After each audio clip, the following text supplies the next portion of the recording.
All right, in this lesson, I wanted to provide additional clarification on the sort index method when it's called on a multi-index data frame.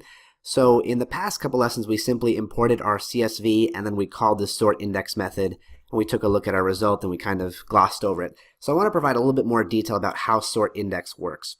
So let's begin by taking our data frame and calling the sort index method directly on it. Let's take a look at our options here. We begin with this ascending equals true parameter here, which the parameter is ascending, the default argument is true.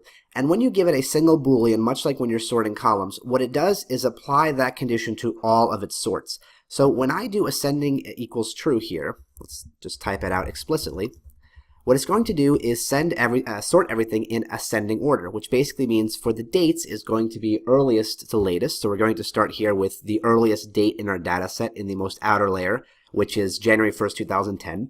And then as it moves through any subsequent levels or layers, which is country, it's also going to sort those in ascending order. In our country level, we have a index of strings, so those countries in this case are also going to be sorted in alphabetical order, which is ascending, starting from the A's and proceeding to the end of the alphabet.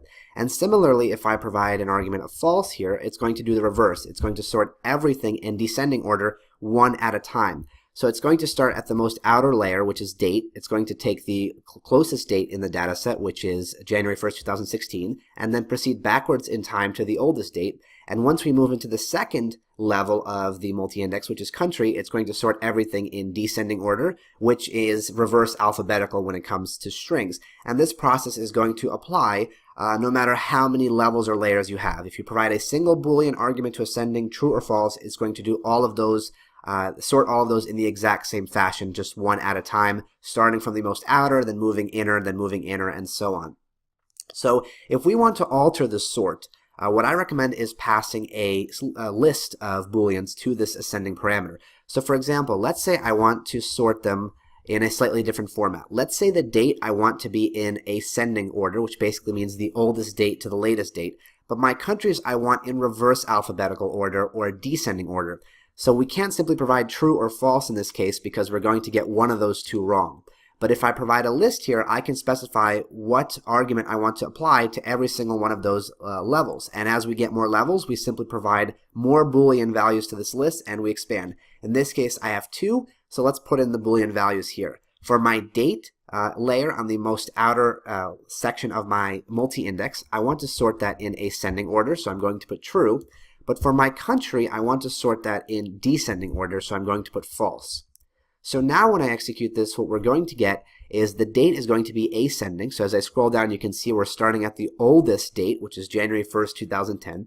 And then as I move on to my second layer, which is country, that's sorted in descending order, which means reverse alphabetical. So here we have the U's, and they're going to move within each one of those dates to the start of the alphabet. So just to reiterate, the sort occurs on every single level. So this isn't the full list of countries. This is the list of countries within the date of January 1st, 2010. And within that index layer, these countries are sorted in reverse alphabetical order. And then once we get to the next date, it repeats the exact same process. And the same thing repeats if we had 3 or 4 layers or levels and so on. It would simply, within each grouping, within each section, it would follow the ascending argument that you provided for that specific position in your list to the ascending parameter.